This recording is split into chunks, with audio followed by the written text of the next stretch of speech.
प्रिय मित्रों, जय श्रीमन नारायण। आज आप सभी लोग 23वें अध्याय की कथा श्रवण करेंगे।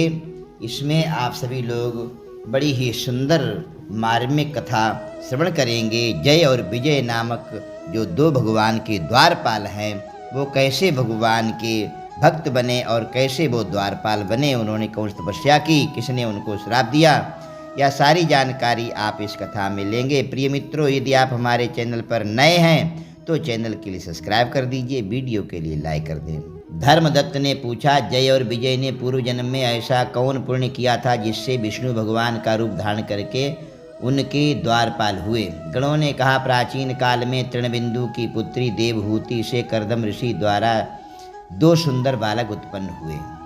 कथाएं अनेक हैं, हरि अनंत हरि कथा अनंता, कहाएं सुनाई बहुविध सब संता। तो 9 कन्याएं कर्दम ऋषि की और भगवान नारायण के रूप में कपिल मुनि जी आए। यहाँ पर जो है 2 सुंदर बालक उत्पन्न हुए। इनमें ज्येष्ठ का नाम जय और कनिष्ठ मतलब छोटे भाई का नाम विजय हुआ। अतः उसी देवहूति के गर्भ से योग शास्त्र में अग्रगण्य कपिल देव जी भी पैदा हुए। जय और विजय दोनों सदा भगवान की भक्ति में तत्पर, संपूर्ण इंद्रियों के कार्यों को विष्णु भगवान ही में लगाने वाले और बड़े धर्मात्मा हुए। दोनों नित्य प्रति अष्टाक्षर मंत्र का जाप करते थे, विष्णु का व्रत करने वाले हुए। इन दोनों को सर्वदा पूजा के अवसर पर विष्णु भगवान दर्शन दिया करते थे। इतनी घोर तपस्या की भगवान नारायण स्वयं आकर के इनकी पूजा को स्वीकार किया करते थे। किसी समय राजा के बुलावे पर यज्ञ कर्म में प्रवीण देव ऋषि गणों से पूजित ये दोनों यज्ञ में आए। उस यज्ञ में जय ब्रह्मा और विजय याचक हुए। यज्ञ की विधि पूर्वक समाप्ति हुई। मरुत राजा ने यज्ञांत स्नान करने के अनंतर बहुत सा द्रव्य दिया। यज्ञ दक्षिणा लेकर के जय विजय अपने आश्रम को आए। विष्णु भगवान के पृथक पृथक पूजन और प्रसन्नता के लिए दोनों द्रव्य को बांटने लगे, एक दूसरे से स्पर्धा करने लगे। जय ने कहा कि दोनों का समभाग दीजिए।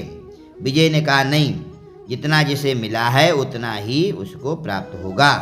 तब क्रोधवश जय ने क्षुब्ध होकर के विजय को श्राप दिया कि तुम धन लेकर के नहीं देना चाहते हो, इससे ग्राह हो जाओ। विजय ने उस श्राप को अंगीकार करके जय को भी श्राप दे दिया।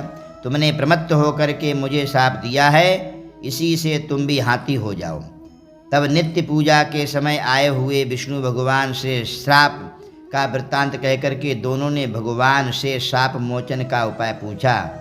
जय और विजय दोनों बोले कि हे देवादिदेव, हम दोनों आपके भक्त हैं, ग्राह और हस्ती की योनि में कैसे होंगे। हे कृपा सागर, इस शाप से उद्धार हम लोगों का कीजिए। विष्णु भगवान ने कहा, मेरे भक्तों की वाणी कभी असत्य नहीं होगी, धर्मराज भी उसको नहीं टाल सकते हैं।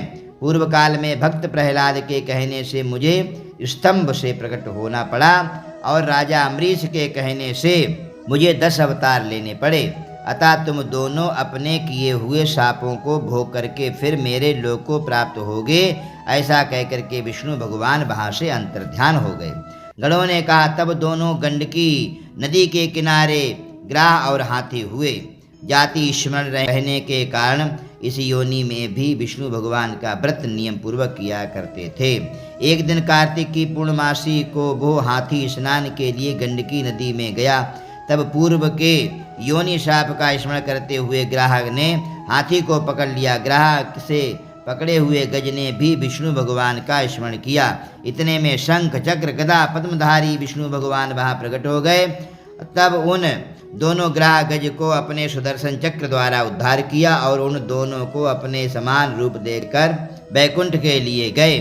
उसी दिन से उस स्थान का नाम हरि क्षेत्र प्रसिद्ध हुआ। चक्र के आघात से वहाँ के पत्थरों में भी चिन्ह बन गए। वे ही दोनों जय और विजय नाम से इस लोक में प्रसिद्ध हुए। प्रिय मित्रों, चक्र वाले जो भगवान शालिग्राम होते हैं वो बड़े ही प्रसिद्ध होते हैं, इसलिए चक्र वाले शालिग्राम की पूजा करने का विशेष करके महत्व होता है। हे द्विज, विष्णु भगवान के प्रिय द्वारपालों के विषय में जो आपने प्रश्न किया था उसे मैंने कहा।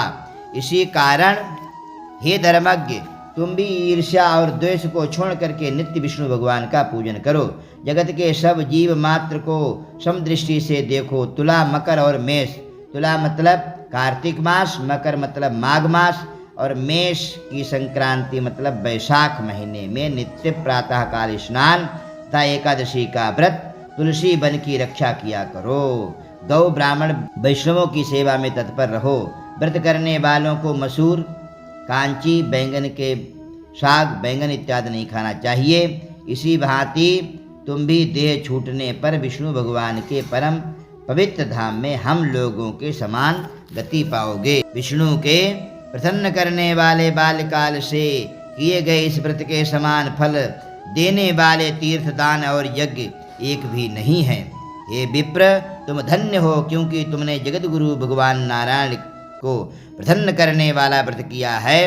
जिस व्रत का आधा फल प्राप्त करने वाली कलहा को हम लोग वैकुंठ लोक के लिए ले जाते हैं। नारद जी ने कहा, इस प्रकार धर्मदत्त को उपदेश दे करके उस कलहा को साथ में लेकर के दोनों विष्णु लोक के लिए गए। धर्मदत्त भी उनकी बात का विश्वास करके विष्णु भगवान के व्रत में तल्लीन हो गया और देहांत होने पर दोनों स्त्रियों के साथ विष्णु लोक के लिए गया। प्राचीन काल के इस इतिहास को जो सुनता है और सुनाता है वो भगवान नारायण की कृपा से हरि भगवान के सामीप्य में जाकर के निवास करता है। बोलिए लक्ष्मी नारायण भगवान की जय।